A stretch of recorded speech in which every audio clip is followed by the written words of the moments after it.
What's going on, good people, man? You know what's up and you know what time it is. Thank you for tuning in and welcome back. It's your boy, Teddy Ruppleberry, man.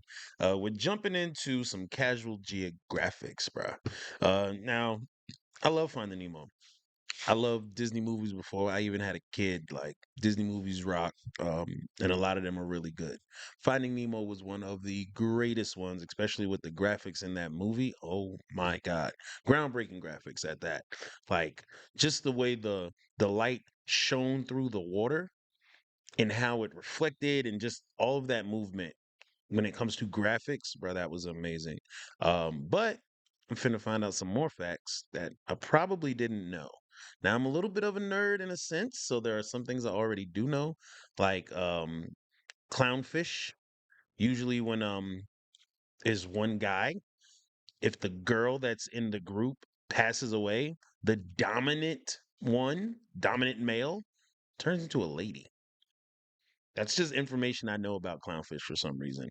Um, yeah, and I never understood that. Like, why would they turn? But it's the fact that it's the most dominant guy that turns into a lady to save the colony, I guess. I don't know, bro.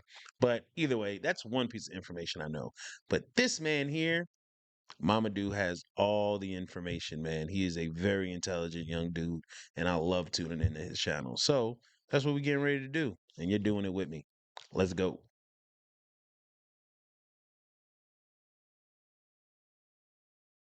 Remember that time Disney made a kids movie where a man's wife and children get violently ripped off the census and his only remaining son is left physically disabled, only for that same son to get kidnapped by a trafficker, and now the father has to travel hundreds of miles across predator populated hoods with only the help of a severely mentally handicapped woman.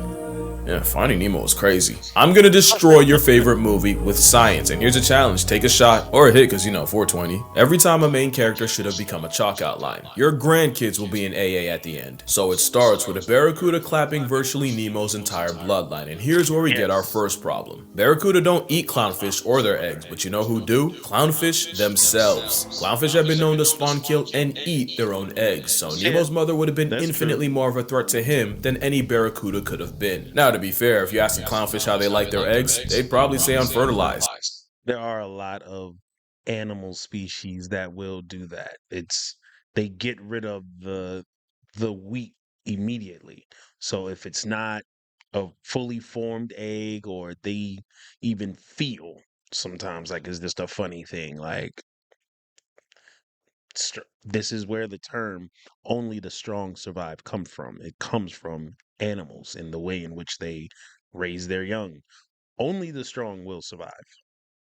It's crazy, but shout out to clownfish, right? Because those and damaged ones are the ones they'd usually eat, i.e. the ones that wouldn't make it anyway. But that goes against my narrative, so I'm gonna disregard it. The other elephant to address is how clownfish breed. Clownfish are sequential hermaphrodites, where every clownfish is born a Just said that in the beginning of the video. Yes.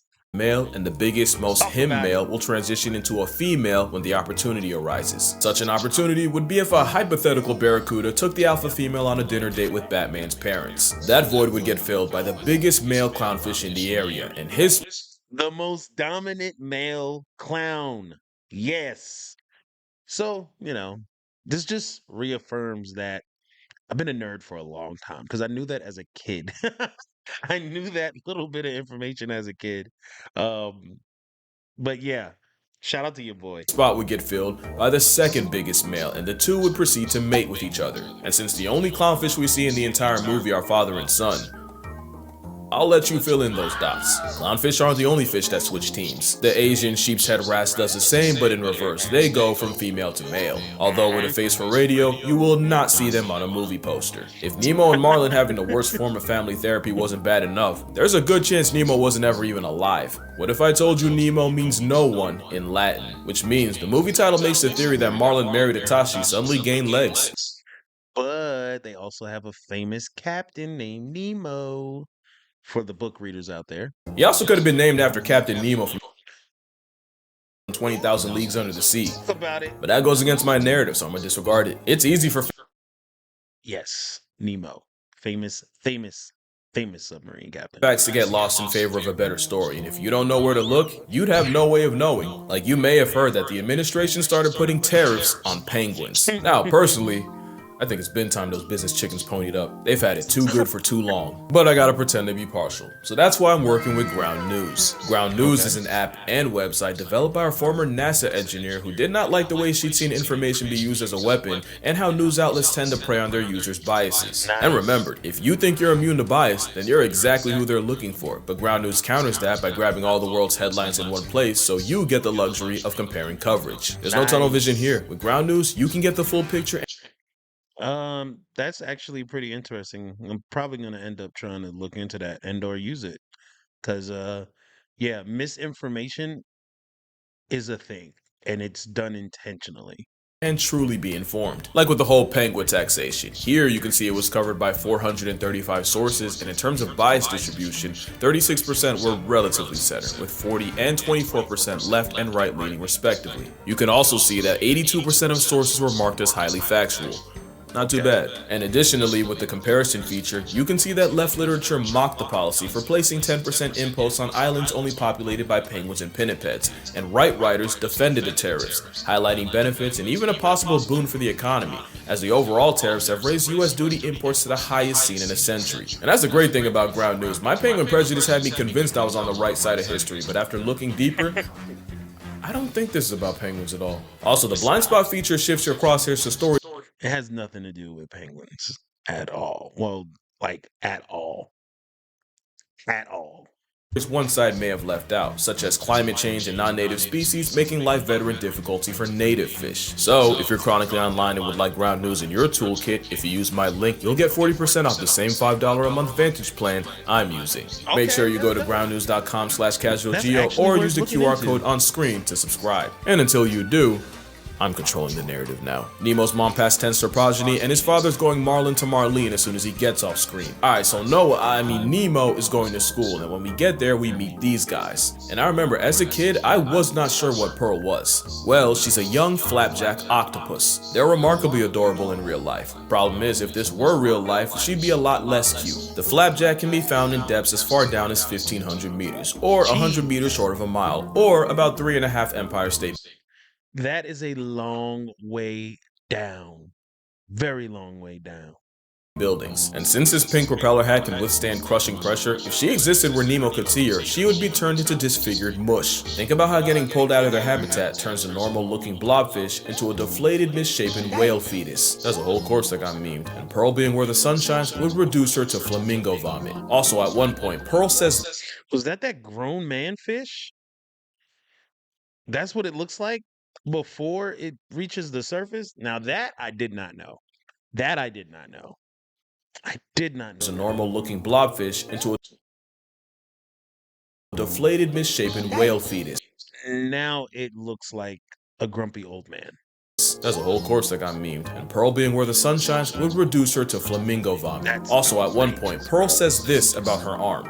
It's actually shorter than all my other tentacles. Well, octopus usually have one shorter arm called the hectocotylus, and its job is to deliver baby batter directly to the female, and in some species, it detaches for the female to swim off with like a Costco coitus card. In fact, the bedroom arm might have a mind of its own, since it can swim to the female, and it's believed it can even sense danger. So to... Hold on, wait. You say that thing got a mind of its own? Now, fellas, you know we use that excuse all the time.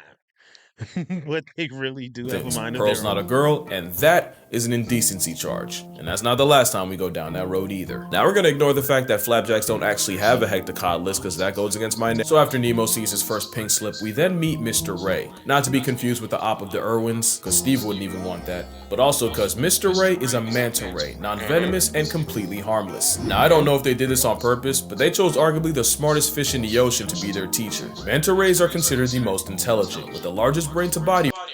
Bruh, as when I was working at the Georgia Aquarium, that was one of the best things is when they would do their little backflip. Now the divers and the people that took care of them, they were saying that it's, for food and things like that, but they even do it in the wild.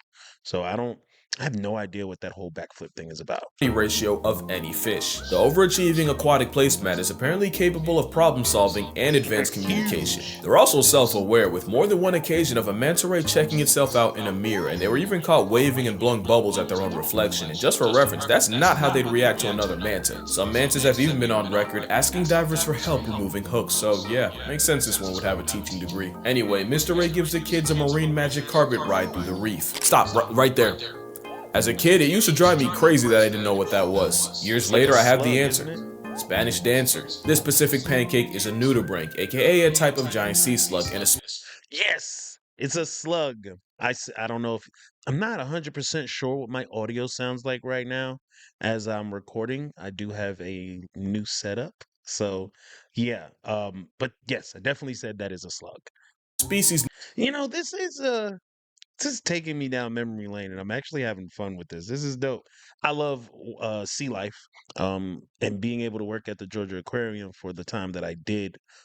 Best job I ever had. If you're a teenager or a young adult and you're trying to find a job, go apply to the Georgia Aquarium. I promise you it'll be the best job you ever had. Also, I'm the reason why they have fun in the gift shop now. If you've ever been through the gift shop in the Georgia Aquarium, you're looking at the whole reason why they demonstrate toys.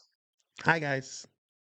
known as a Spanish dancer, named after the flowing frills of a flamenco performer. It looks a lot like what SpongeBob got caught watching in 4K, and ironically, sponge is what they eat, and they'll actually steal their toxins for their own use. It's essentially cultural appropriation with poison. They also play for both sides, but unlike clownfish, they're born with both equipment. Now for how they use it, well, sometimes two slugs will donate nativity nectar to each other and head on their way. Some sea slugs have two penile appendages, one for delivering baby batter, and the other to stab their partner through the head to release a substance believed to brainwash the receiver into accepting their love juice while internally rejecting that of a rival. How do Spanish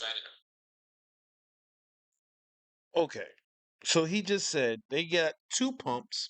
One pump pumps the brain full of nonsense to keep them from falling in love with anybody, and the other pump pumps baby batter. Outrageous. Now that's trippy. That's trippy, bro. Like I said, this man is full of facts, man. dancers do it? I don't know. I honestly stopped looking because I can only read the words traumatic insemination so many times. Also, in the movie, that specific dancer has a name. Canonically, it's Maria. Or I guess Mario. I guess both. So anyway, you know how the story goes. Eventually they get to the drop-off, the kids start doing the type of shit that got Harambe packed, and Nemo decides he really wants to live up to his name and gets himself kidnapped.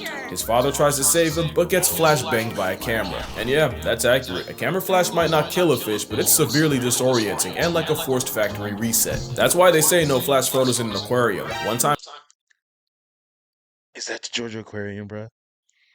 Oh my gosh. I feel like that is the Georgia Aquarium, one, because that's the giant whale shark, and that's the huge tank. So, right here, this is the, I want to say the Explorer part of it. I can't remember exactly. I think that's the Deep Sea Explorer. Um, this is the best part of the entire thing for me. At night, once everyone would leave and we're closing up the gift shop and it's time to leave, they turn off all the lights. Imagine that whole tank is pitch black and it's like 4 feet thick. So you get right up on it and just like put your face like right up on it and you can see because there's a sunroof on the top of the building. It's a sunroof, so the light from outside shines in unless they close the shades, and usually it's open. And so when the moon is full and the moon shines down in there, oh my gosh. Now at this time, I wasn't taking pictures, doing anything like that. I would just sit and enjoy myself, bro. Just sit there. And then, when I get there early in the morning and the lights are on and no one is in there, bro, You just really enjoy it. I just really enjoyed that place. That was one of my favorite jobs ever, man. Time a tuna mistook a flash for a fish and proceeded to one-shot itself into the glass in front of several children. So I take it back, I guess it could have murked Marlin if it made him split his skull in a piece of coral. A little while after that, we get to Dory. She's a regal blue tang and a species of surgeonfish that gained a lot of clout from the movie. She's also venomous with a caudal spine that extends whenever the fish is stressed, meaning Dory has a built-in prison shiv. Not only can it cause severe pain and deep cuts, you're also liable to catch a nasty bacterial infection. That's why they're called surgeonfish, because they will cut you. Dory would also conceal carry a toxin called ciguatera, and poisoning can lead to migraines, trouble breathing, and hallucinations. So yeah, the beloved Disney character can be a real headache to deal with. You know, I didn't know fish were so well armed like that, though. I didn't know Dory was well armed like that. But a fish with a shank? Come on now. Imagine if you go fishing and your fish is fighting back, like literally fighting back. You gotta go, bucko. Can't keep you. In real life, although to be fair, I've heard the same said about her voice actor. Not long after that, we meet Bruce, and considering he expeditiously kidnaps and essentially escorts them. Is he cutting scenes to a game? Was there a Finding Nemo game? Not long after that, we meet Bruce, and considering he expeditiously kidnaps and essentially escorts them to an underwater white van, he might just be a predator in every sense. But when we see all three sharks, they swear by vegetarianism. We also see this guy. Remember him, he's gonna be important. Now there actually are vegetarian sharks. More than half of the bonnethead shark's diet is seagrass. And turns out whale sharks eat a massive amount of green. But considering we're talking about it, whale sharks don't eat anything other than like algae for real. I don't even think they eat small fish. Like, no. Or I could be getting it mixed up with a basking shark. Could be. Great white, a hammerhead, and a mako. The only thing saving a clownfish and a blue tang is they're technically too small to even be worth the effort. Also, when Jaws cries about never knowing his father, it's because many sharks exhibit multiple paternity. I never knew my father. That's one of my favorite parts. That is one of my favorite parts. I never knew my father. One litter can have several fathers. Come Shark on, mommy's man. womb is like a baby battered bouillabaisse, where paternity is like a lottery system. That was really gross. I'm gonna tone it down. But yeah, Bruce has no way of knowing who his father is. But it could be worse. Sharks exhibit multiple paternity, where one litter can have several fathers. One litter can have several fathers? So, like, you can have 8 brothers and sisters, and 7 of them have different fathers. Well, including you. Let's just say 5. 5 of them have different fathers. All born at the same time, though. Mom's was a busy one. Shark mommy's womb is like a baby battered bouillabaisse, where paternity is like a lottery system. That was really gross. I'm gonna tone it down. But yeah, Bruce has no way of knowing who his father is. But it could be worse. Baby sand tiger sharks will cannibalize their siblings while in utero, and we know that because one time a scientist tried to slide his hand inside a pregnant shark's nookie and almost got his finger bit off. Okay, so later on, Marlin and Dory decide to dive into God's blind spot. Now, ignoring the fact that the pressure should have popped their eyes out and pushed their organs. You know, you ever wonder why you and your siblings always fight? You and your closest siblings are always going back and forth with each other. This is why, because it's natural. This is naturally occurring everywhere. Now in this, they eat them. They don't even have a chance to fight back. But, you know, we humans, we do things a little differently. All right? Decide to dive into God's blind spot. Now, ignoring the fact that the pressure should have popped their eyes out and pushed their organs out of their mouths, they nearly get sent to a Tupac concert by An anglerfish.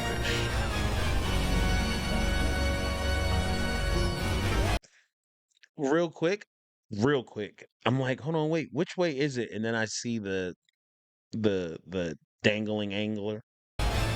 anglerfish. Now, fun fact, if you watch the credits, that anglerfish lives a vorophilic wet dream when it gets swallowed by the little anxiety guppy from earlier. Funny thing is, it'd be the other way around. Anglerfish can distend their jaws and stomach and swallow prey physically bigger than they are. They extend so far that it inspired one man to pleasure himself with a dead anglerfish's stomach, which promptly sent him to the hospital. Should have sent him to solitary confinement. That is a hell of a hear me out, the kind that should forfeit your right to human contact. It's not long after that we meet a lot of 90s kids' first introduction to rage bait. If these moonfish were humans in 2025, they'd be kick streamers. Hold on, wait. So that's what you guys call that rage bait? The blah blah blah me blah blah blah blah blah me. That's just messing with somebody. I do that. I've been doing that all the time. It's called mimicking and mocking someone.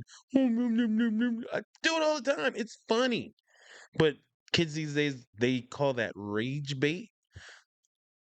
That's that's that's new. Kinda should forfeit your right to human contact. It's not long after that we meet a lot of 90s kids' first introduction to rage bait. If these moonfish were human, 90s. Hold on, wait. Sir, you no, not 90s. Hold on, wait.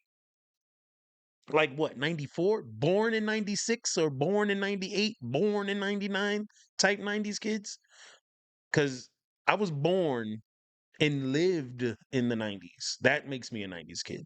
You're talking about these 2000 babies. That's what you're talking about. Not to correct the man, don't not to correct the man, but I think he's referencing the 2000 babies. in 2025, they'd be kick streamers. In real life, fish will use this shoaling strategy to intimidate predators using the hive mind method. On a large scale, it's pretty cool. It makes sharks swimming through them look like an Etch-a-Sketch. But when predators like tuna gang up on them, it turns the bait ball into a slaughter. Also, just a callback, the reflection of the sunlight off the prey scales is exactly why a camera flash can make a tuna crash.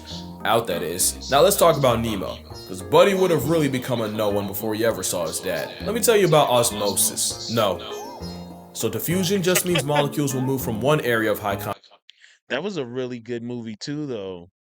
Osmosis Jones. Shout out to Bill Murray. osmosis. No. So diffusion just means molecules will move from one area of high concentration to Hold on, low wait, was that Chris concentration, Rock? and osmosis is that, but for water. Stay with me now. As a saltwater fish, Nemo would normally have a higher concentration of water inside him than outside, so high to low, water would leave him like his mother left the mortal plane. To avoid meeting her, Nemo would have to take in water while his kidneys worked to pump the salt out. But put him in fresh water and the opposite happens. Now the concentration of water would be higher outside Nemo than inside, so high to low, Nemo would get internally waterboarded. So Nemo being flushed in a freshwater sewage plant means he would not make the sequel, as his cells would swell and rupture, and he'd get packed up by water poisoning. Also fun. Wow. Nemo would have exploded in the toilet, is what he's saying. Or was it the sink? No, he got flushed. It was the toilet. In fact, one line in this movie led to the deaths of thousands. You want to guess what it was? All drains lead to the ocean, kid. Just like that, Disney sent countless amounts of pet fish to the gulag at the hands of dumbass little kids, and if I had fish at the time, I would have been one of them. It also inspired children to set their goldfish free in the wild. Giant Goliath goldfish is why you do not do that. Yeah, like goldfish are like mutants, bro. Goldfish are ridiculous. He has to have a video about goldfish. I hope he does, because I'm gonna watch that too. It's a bug-eyed invasive that's basically a nuke to the natural habitat. Now, I'm not blaming the movie for this, but their hands aren't clean. The irony is, a movie about letting fish be turned a lot of wild fish into pets and a lot of pet fish into the wild. Anyway, back to the father. Eventually, they both get taken by a whale. And oh boy, there is a lot to unpack here. Stay with me now, that was a blue whale. Not only are they the biggest things alive ever, it takes so much energy for them to open their mouths, they only do it when they're guaranteed enough krill calories. Not only that, blue whales taking so much water in the process, we're talking 10,000 gallons or like 200 bathtubs. The effort it takes to carry all that means the blue whale can barely move.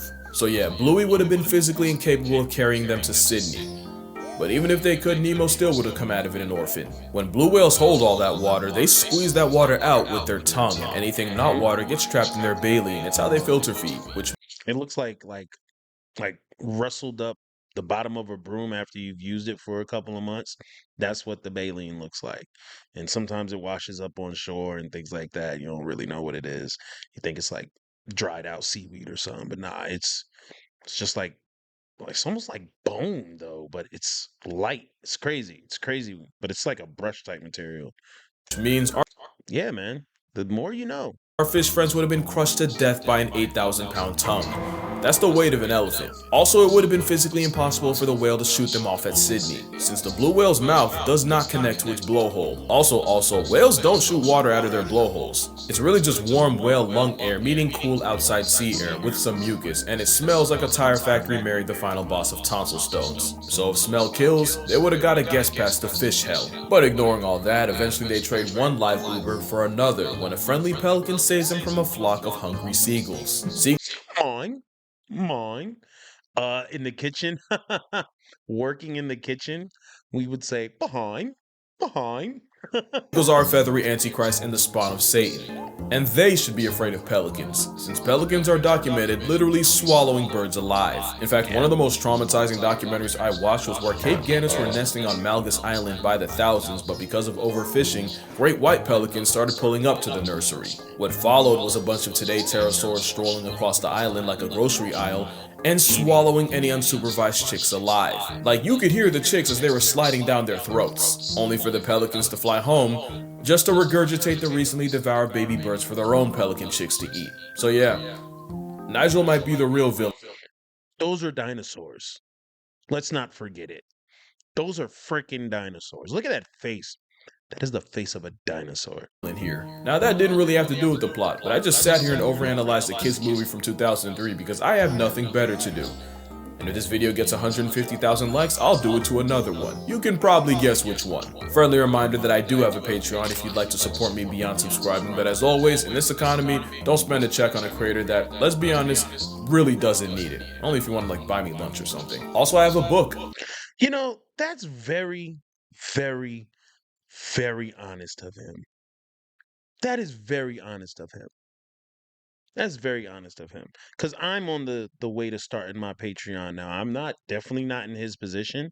But I'm starting my Patreon to give different content.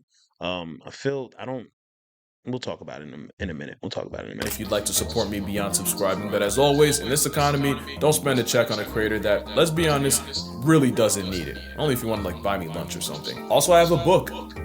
You should read it. Link also in description. But that's gonna do it. Drink water, hug your mother, don't dump goldfish, that's for real a problem. My condolences to your childhood.